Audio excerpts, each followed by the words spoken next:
Oh my gosh, was I just muted that whole time? Oh my goodness.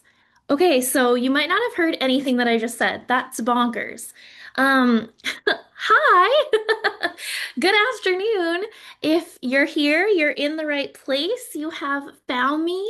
Today, we are diving into what I wish people would have told me about intensives, what I wish I knew sooner, because I spent literally 10 years since I first heard about the concept until I actually began doing them.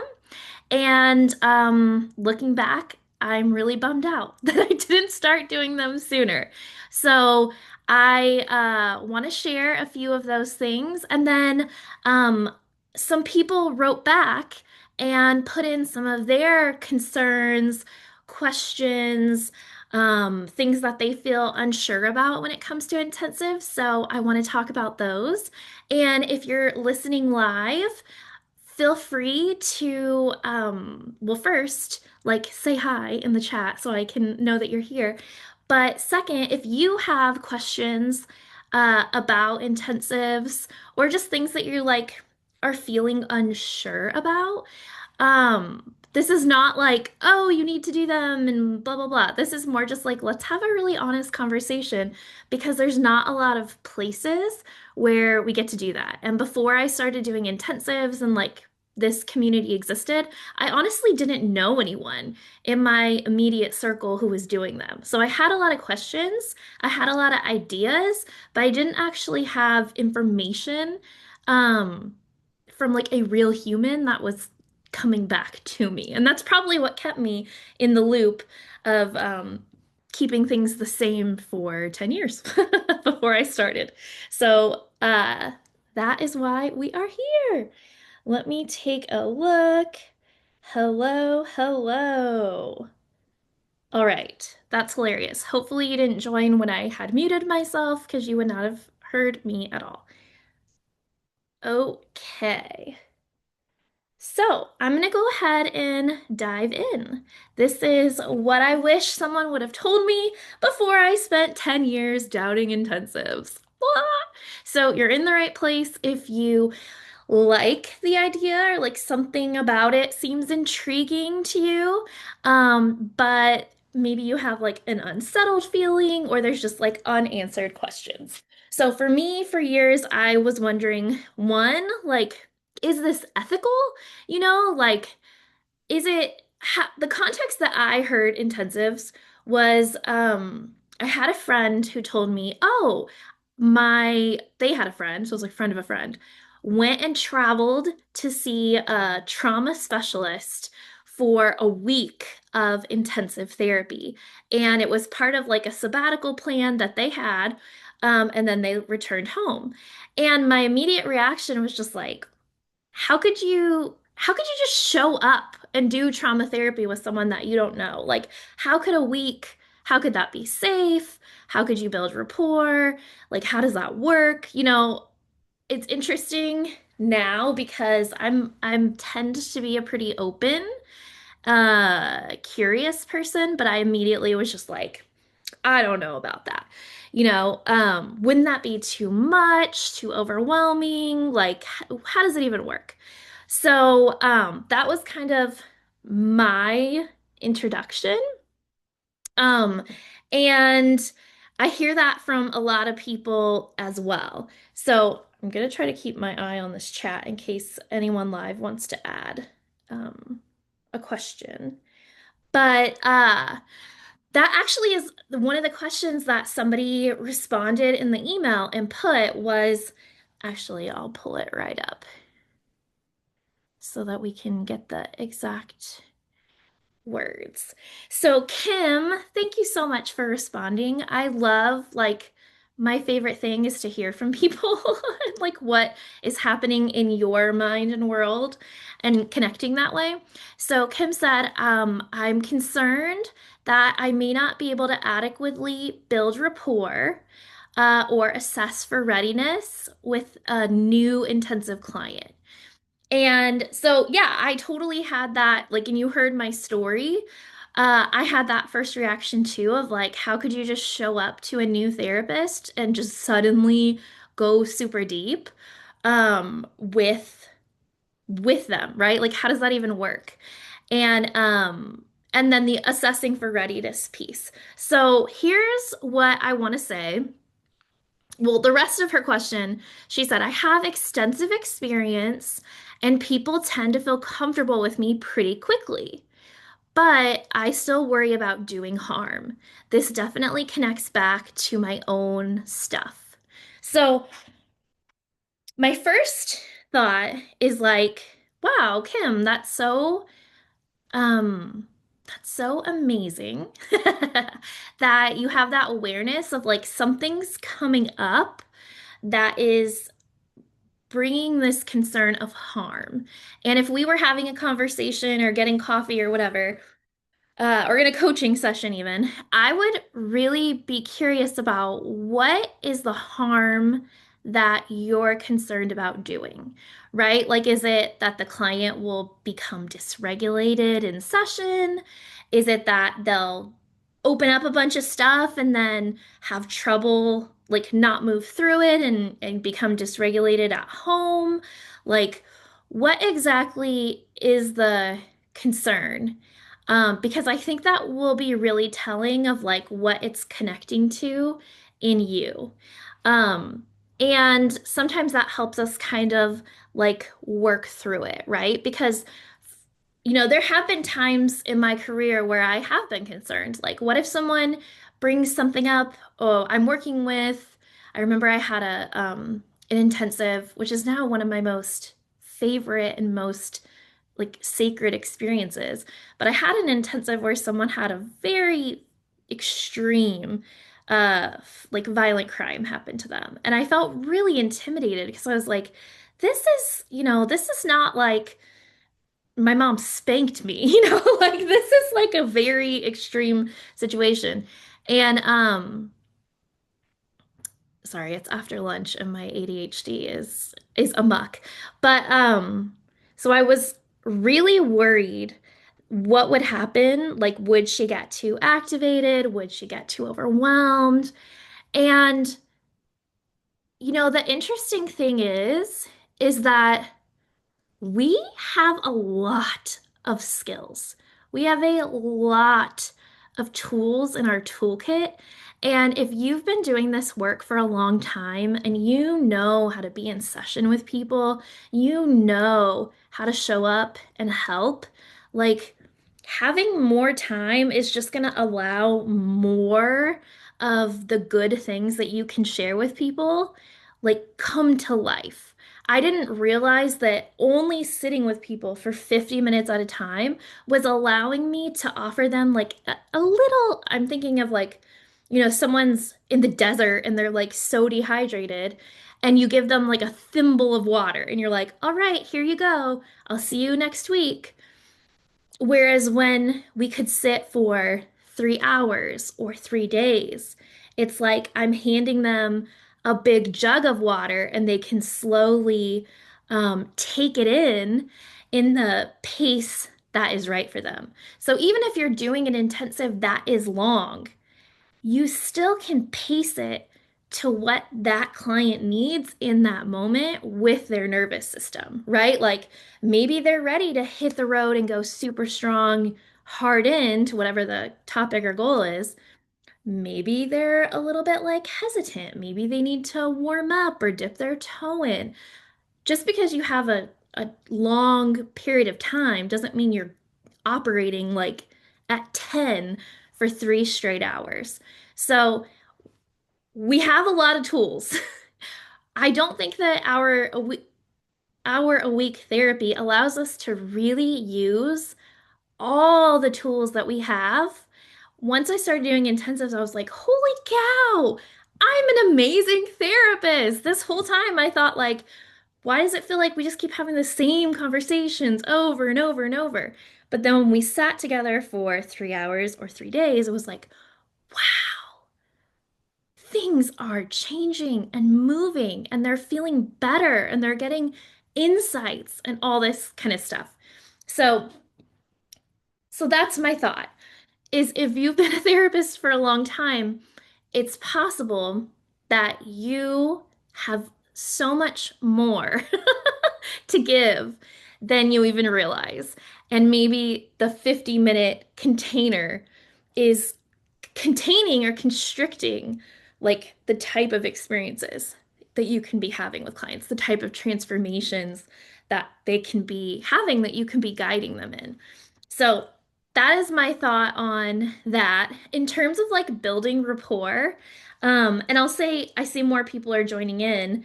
If you have questions, feel free to add them into the chat, or if you have done it intensives and you've had a similar experience or you want to share your point of view, please drop it in there because, you know, there is a multiplicity of ways to do intensives, to approach them, to think about them. So I welcome your thoughts and your contributions. Um, with rapport, I my experience has been that with intensive clients, they're at a stage of readiness that is really different than weekly therapy, right? Like it's hard for people to start weekly therapy. They have to be ready, they have to have a reason, they will have to commit to the time. But you have to be like it's a different stage of readiness. I'm thinking of like the stages of change, that you're saying I want to do an intensive that is 10 plus hours at this price point, and I'll take time off work or get a babysitter or whatever. Like the readiness, the motivation is much higher because you're not gonna like go to an intensive or pay for one if you're on the fence. Like you're pretty much like really wanting to be there. So when it comes to rapport, I have found that it can go very quickly. And part of that, I think, is that the client has already chosen you, right? So like if they found you, if they connected with you because of your website and what you talked about there, and they thought, oh gosh, she really gets me. She knows about me. She's trained in these, therapies that I know can help me. Or if they are a referral from a different therapist or from a different type of provider, they've already decided I'm going to do this, and I have confidence. I believe that Stephanie or Kim can help me get from where I am to where I want to go. I think that that matters.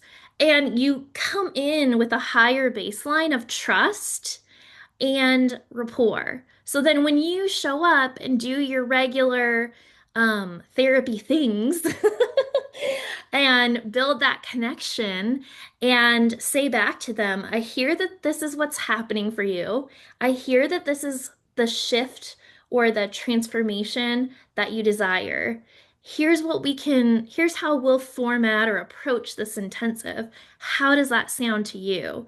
Right? Like all of that is builds really strong trust because they're like, okay, she hears me, she knows what I want, and she has a pathway to help me get there. So, yeah, building rapport, it really feels like going to summer camp where like you could show up at camp and maybe you've never met this person or you've only seen them occasionally, and then all of a sudden you're like, wow, we are locked in. We are in sync. We have a deep bond now that we've done this intensive experience together. So that tell me in the chat if that resonates or if you've had experiences, your thoughts about building rapport in intensives. Um, the other part of Kim's question had to do with assessing for readiness. So in the launch guide program, I share, and in the paperwork bundle, so I have like digital templates, and then I have a whole like course that teaches therapists how to begin intensives. There is, I share my client screening tool. And so, there's things that based on the work I do, based on the type of clients I work best with, I screen for different things, right? Like the type of work I do, generally it's not the best if you've literally just been hospitalized. I mean, I could theoretically um, work with someone who's like really having acute suicidal ideation and that kind of stuff, but that's not where I shine. The intensives that I do personally really work with people who they know something in their head. They know I'm worthy. They know I'm safe. They know I belong. But it doesn't feel true in their heart or in their body. And usually that's because of some sort of trauma early in life. So with that in mind, like that's who I love to work with.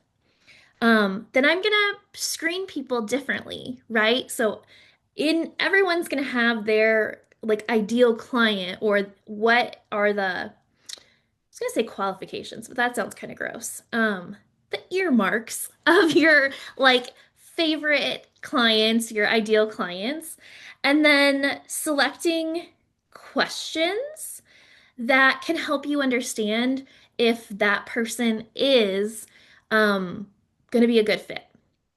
So I have suggestions of those types of questions. Like I said, mine tend to be like, have you ever been hospitalized? Most of my people have. That's not a deal breaker. I just want to understand. Uh, like what kind of triggers are you dealing with right now? What do you do? Like, how do you respond to the triggers? How does that work? How does that help you or not help you? Um, I'm not like super trained in substance abuse or eating disorders, so I'd be like, you're probably served better by somebody else. Just like general stuff like that. So for me, it's more about like safety and risk and my own who I love to work with, my own preferences. But it could really vary depending on the clients that you work with. The thing I want to say about assessing for readiness is it's not a perfect science, right? I I'm pausing. Just like when we're doing meeting with new weekly clients, there's times where maybe the client is saying all of the quote right things that you want to hear, but there's something inside you that isn't quite feeling right. Like, and for me, a lot of times I would be like, I don't have a reason.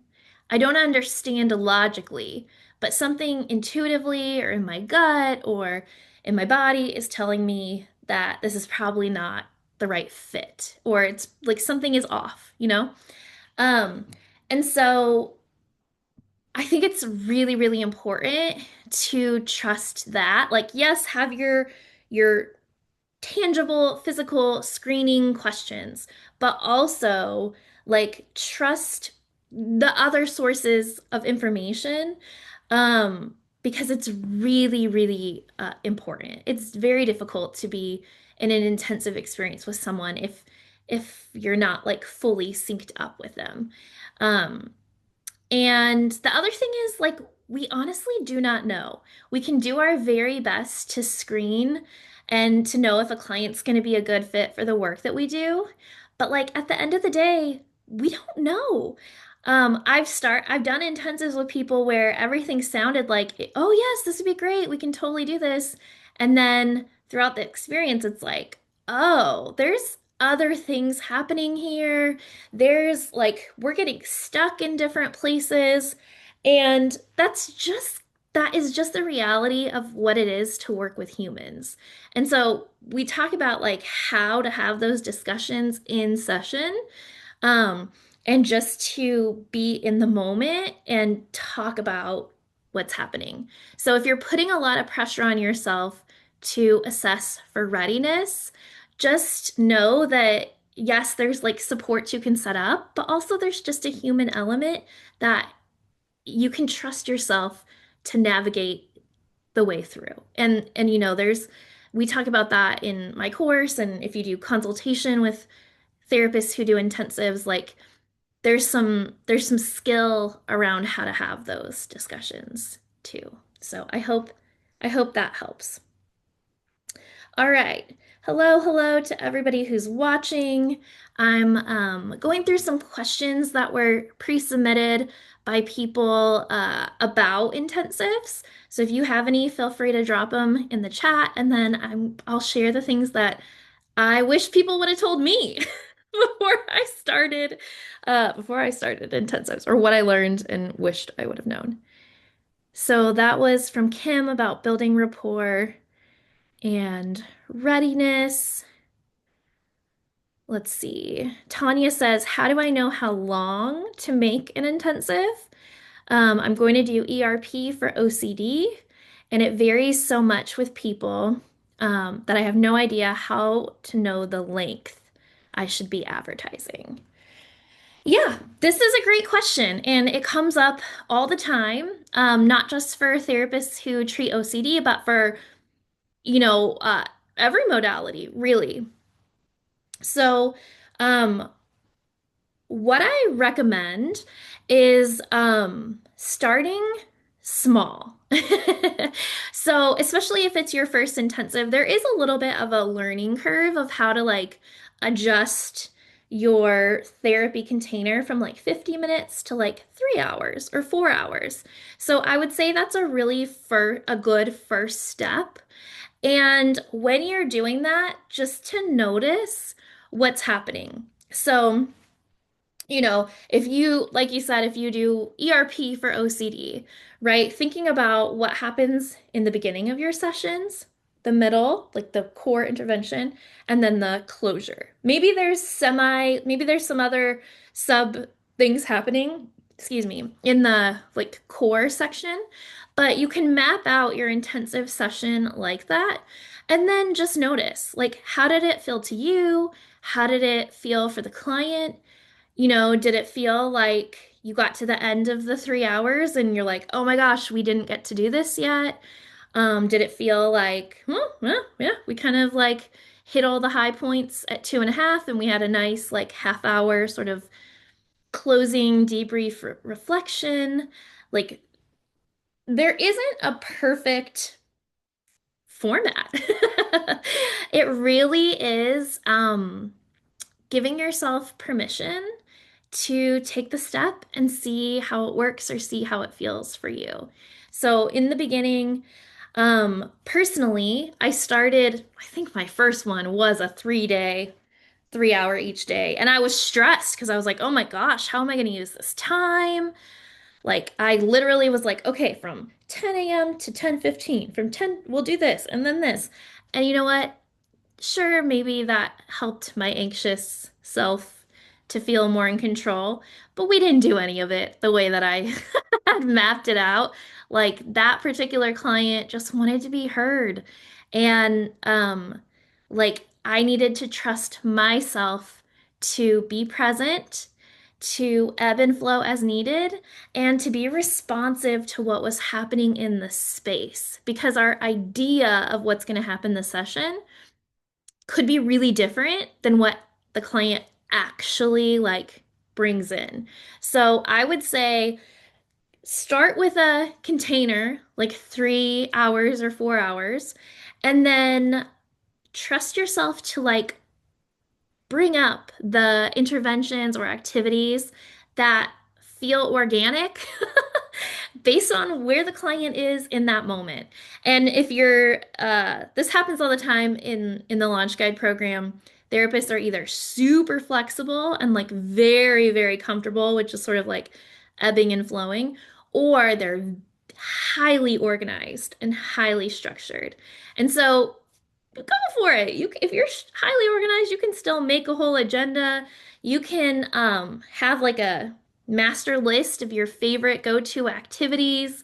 I always had my laptop and it had different like meditations or yoga or whatever, like all kinds of tools and activities I could bring in.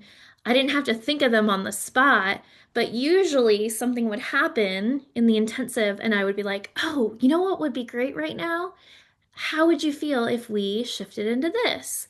And clients really appreciated that. And that is kind of how you make it custom to that specific person. But you have to really allow yourself to be in the moment and be tuned in, and then also to like trust that you have what you need. You have lots of tools already in the toolkit at your disposal. So let me know if that feels good to you or terrifying. I'm gonna refresh because I think I'm missing some comments maybe, or this might be a quiet group. Oh no, there are comments. Oh, hi. Oh yeah, I had an issue. I couldn't be heard early. Jug of water analogy. Yeah. Oh, good. Oh, Kim, I'm so glad you could be here. Perfect. Okay, so question about marketing intensives alongside other services. I'm particularly thinking about messaging when running supervision groups. Ooh, as a focus as well, but really don't want to have multiple social media channels. Oh no, I wouldn't do that. I'm all about simplicity. Um, so I think it's Minky is the concern that like if you had a social media like channel, like how could you be promoting or marketing like weekly sessions, intensives, or supervision all in one location, but you have different services. I think that's what you're asking, but you can let me know. Um, Honestly, I think that most of us are used to people who offer many things.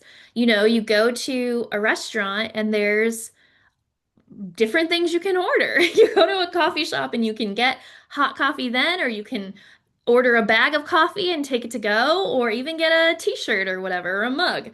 Um, I think you just want to be really clear about first like the high level of like here are the different services I offer. So weekly therapy.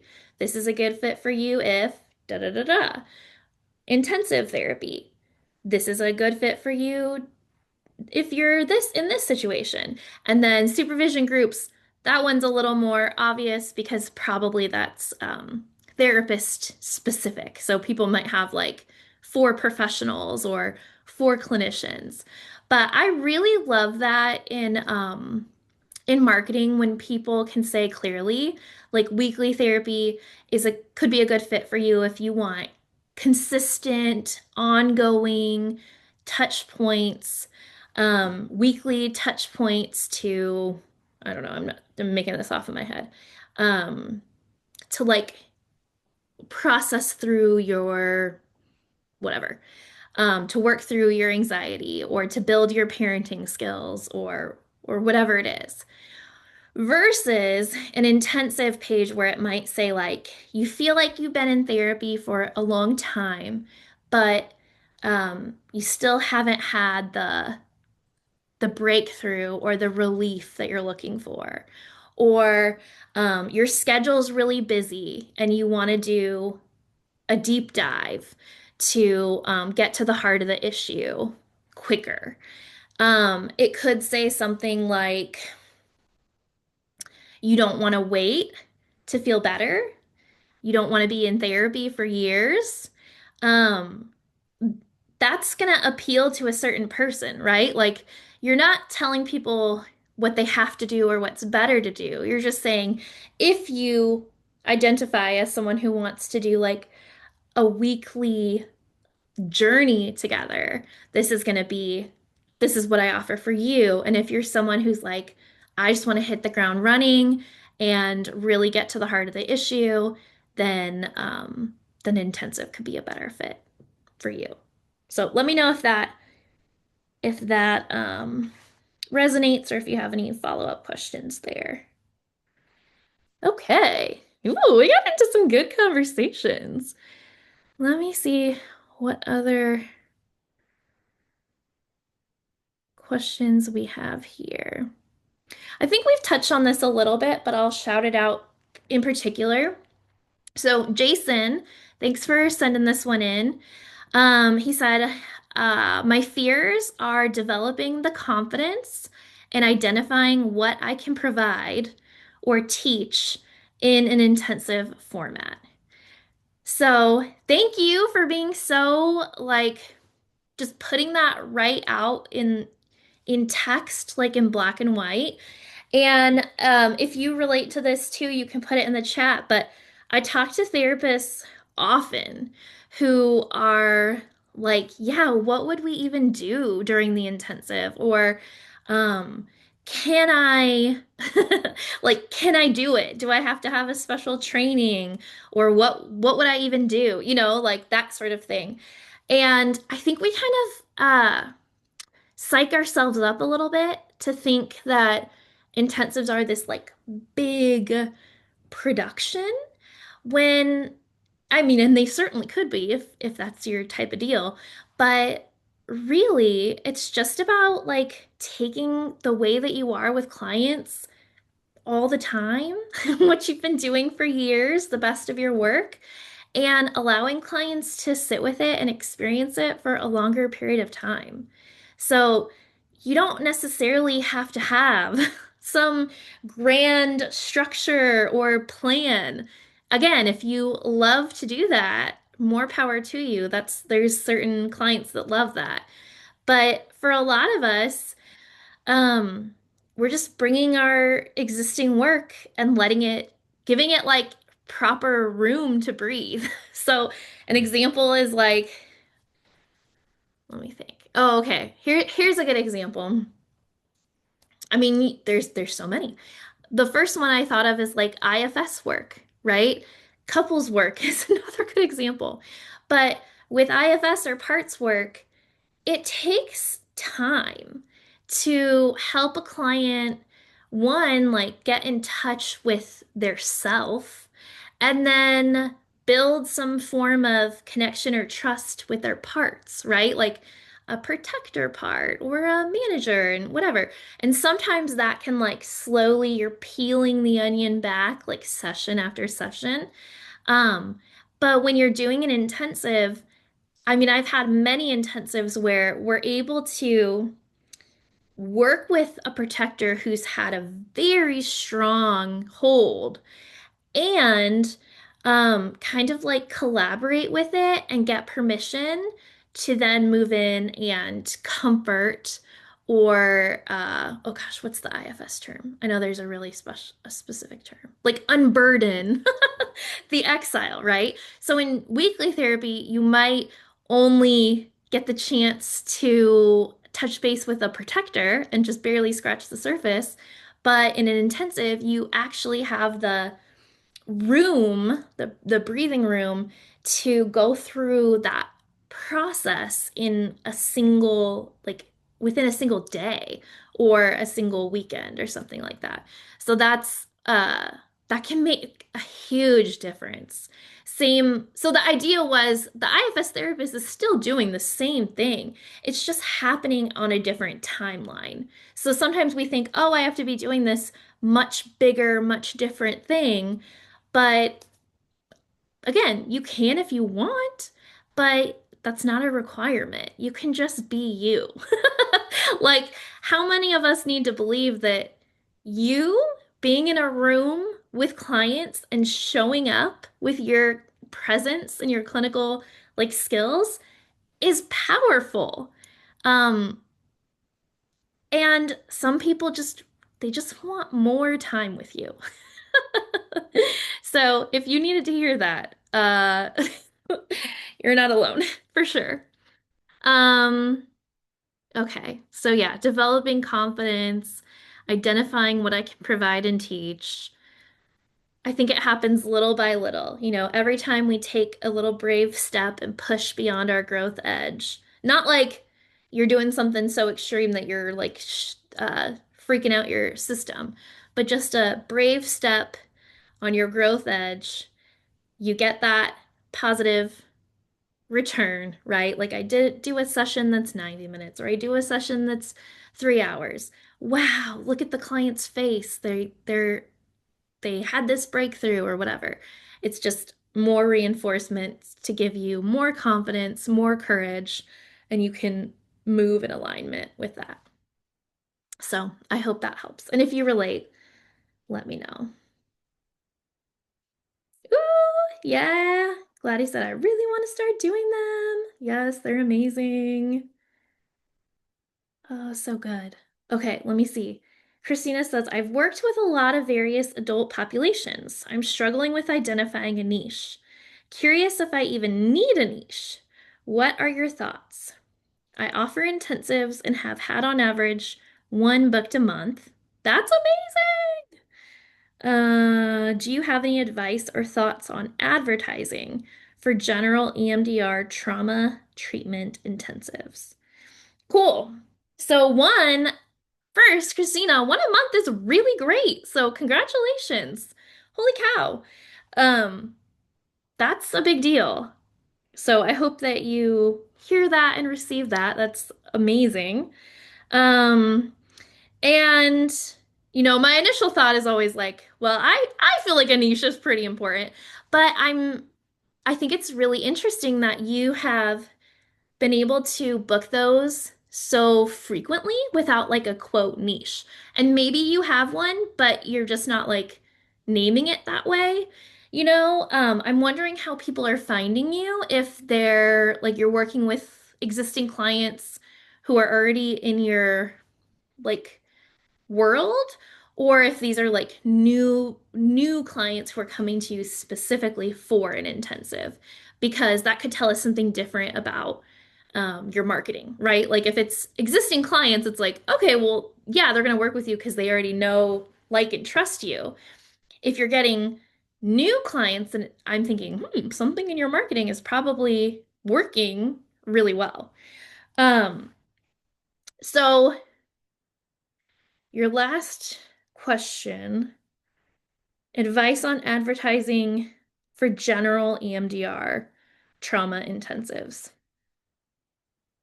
I would say, um,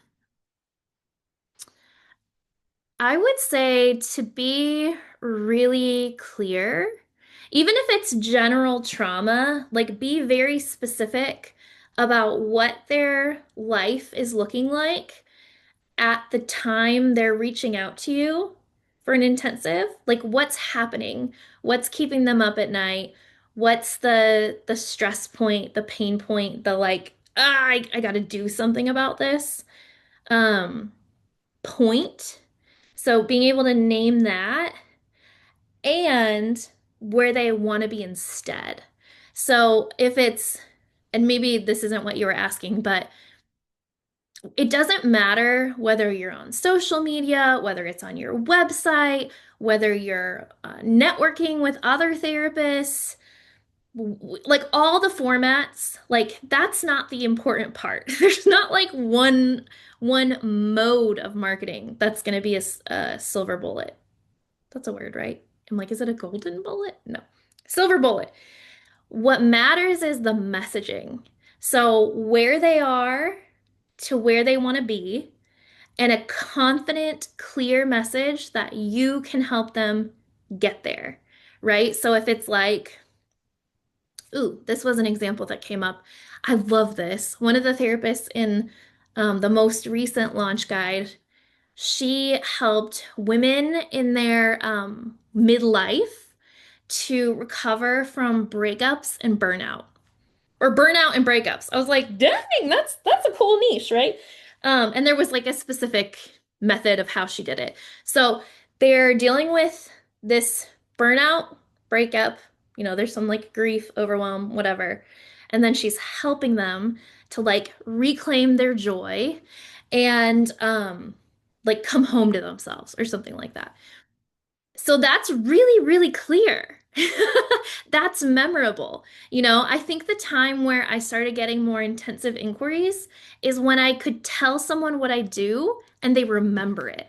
Because when I was like, oh, I do trauma, I do EMDR, I do religious trauma, I do this, it's like they already stopped listening and nothing is getting pinned in their brain to like, what does Stephanie do?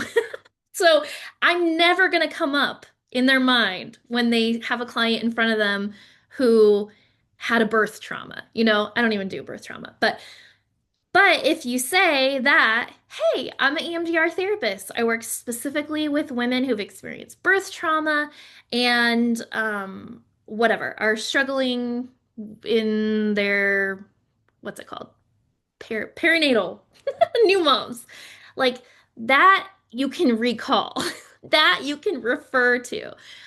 Yes, trauma, like in general, that works. It's easy to remember, but lots of people say that. So you're not going to come up on the top of someone's memory list unless they already like they just love you. They are like, she does such great work. I've sent people to her before, they had great results, or she's so funny, or her personality or something. Like maybe you have a personal connection that can bridge that. But like when you're specific, you're memorable. So that honestly is is pretty important. Um, my 2 cents. Uh, okay. I started my private practice only on intensives. Hey! And started marketing with old school flyers this spring. Old school flyers, yeah. Received a couple for word of mouth referrals. Just started my website a month ago, and that seemed to help a bit. Nice! Sounds like it's moving. That's cool. Okay. Hmm. Let me see if there's any other questions. And I still didn't say the things that I wish someone would have told me. So maybe I can end with that. Um, okay. Tisha? Tisha? I'm not looking for long-term clients. How do I do intensives, or how do I make sure intensive clients do not turn into long-term clients? I do EMDR, so I'm not worried about resourcing or preparing. I'm more worried about not keeping the clients as forever clients. So I'm guessing you're in the position where you already have a pretty full caseload and you cannot take on like ongoing clients, but you want to add intensives as like additional revenue or maybe add them and then like scale back on your weekly caseload. So that's great. You're in a fabulous position to do intensives. Um, Honestly, what you can do is you just say that really clearly. Say it on your website, say it in your consult call, in your informed consent, that this is like a brief therapy intervention. So the work begins when da da da, whatever it is, like the intake, and it ends on this follow-up date. And you can just be really clear, like, I do not have openings for ongoing weekly therapy at this time. If you are in need of that, I can give you a referral. This is the scope of the service that we're like joining together for. And that's not that uncommon. In fact, when I was doing intensives, like adjunctively, therapists would have a weekly client. They'd send them to me for a trauma intensive. And our agreement was I would not take on their client afterward. So the client knew, like, I'm meeting with Stephanie for these 3 days. And then I will return to my primary therapist. And part of that was just for me to be respectful of my referral sources. Like, no one's going to refer an intensive to you if you like poach their client, right? Like, people get really territorial about those kind of things for better or for worse, because clients should have the freedom to choose to go where they want. But that was just how we set up the structure in the agreement. So it was really, really clear. And before they begin, they can decide, yes, I'm comfortable with that, or no, I'm not comfortable with that. It's like consent based, really transparent from the get-go. So it's definitely possible. And congratulations for taking on, like, moving into intensives uh, based on where you are. Okay, checking the chat. Checking the chat. We have about uh usually I go till the hour, so we have about 10 minutes. If you have questions that we haven't touched on yet, feel free to put them in here. And if not, I'll go through. I wrote like a little reflection about what I wish I would have known about intensives. And I'm happy to share that with you. Just gonna pause because I've been talking a lot. Okay, I see a thumbs up. I think I think that means you're ready. Cool. So, I have it here. I'm going to read it to you, but I promise it's from the heart. Here's what I wish I would have known. I wish I had talked to a therapist who had actually ran an intensive instead of just imagining from my own brain what it would be like. I wish I had talked to someone who could describe what it feels like to have uninterrupted time with a client. The kind of time where the work deepens naturally because we have space to let it, right? Oh gosh, so nice instead of having to like force and manage and engineer. I wish I had trusted myself sooner. I already had the clinical depth, the presence, and the intuition for this kind of work. I just didn't know it. I wish someone had told me that intensives seem like they will drain you, but they don't. What drained me was switching from 5 different clients on a good day within 5 hours. And what restored me was having time to connect deeply with one client, one story, and one journey of transformation. Feels good just to like, I feel it in my body as I'm describing it. I wish I had known that intensives are really good for neurodivergent therapists.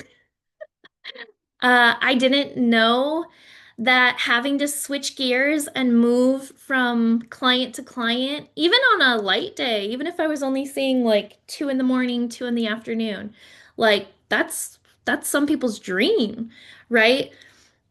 The executive functioning that it took for me to operate in those boxes was extremely draining, and it took away my capacity to be in touch with my body, my intuition, my creativity, all the stuff that, now I get to access so freely because I was just trying to like keep the time. And that's fine if that's what you love to do.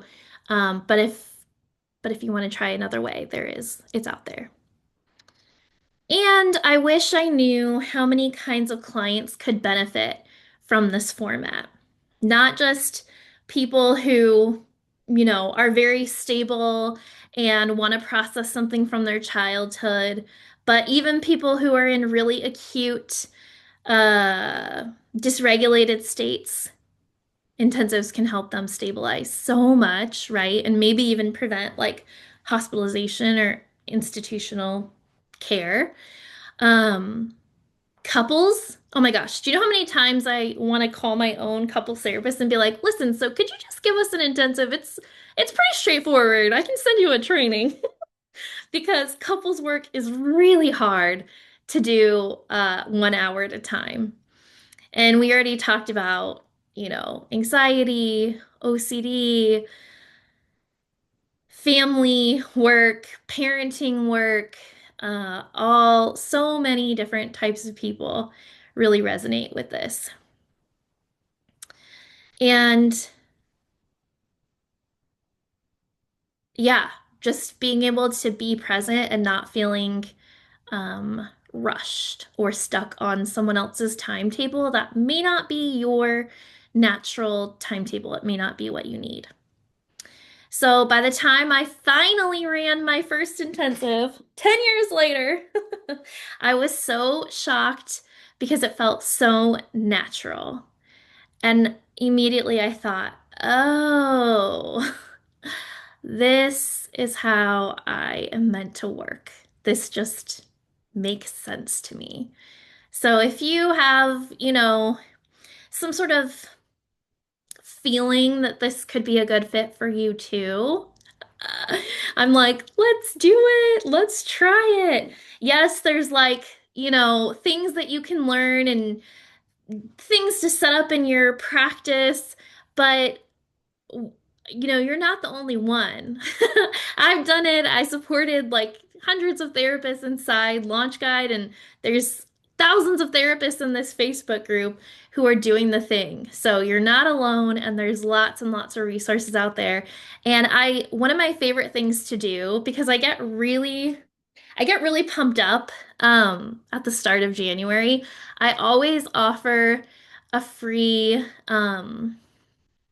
what do we call it? It's been a challenge in the past. This year it's going to be a kickstart, but I always offer a free training series at the start of the year because it's such a good time to like bring some new life, bring some new possibilities into your practice. So just keep that in your mind. I'm sure you'll like more information is forthcoming, but I feel like this is a really sweet moment in time to consider what's possible. So anyway, I just wanted to share that. Look, Alana, do it. It's life-changing. Yes. You do couples work, right? In California. I love it. I love it. So good. Well, this is always me. I'm usually so quiet in other people's trainings, but then I have like 80 questions afterwards because like can't think of anything in the moment. So if uh get a weird question about intensives in the middle of the night or you're watching the replay, feel free to put questions here and tag me and I'll circle back. But I love this topic. I don't think that you should have to wonder or pay to hear someone's experience. I love talking about intensives and I'm happy to like whatever I have to share, I'm happy to share it. So, yeah, awesome. I hope I hope this was helpful. And whatever you're doing for the rest of your day, I hope it goes well. Yay. My son just learned how to do this, which is really cute. He's 5. So, take good care. Bye. I don't know how to shut this.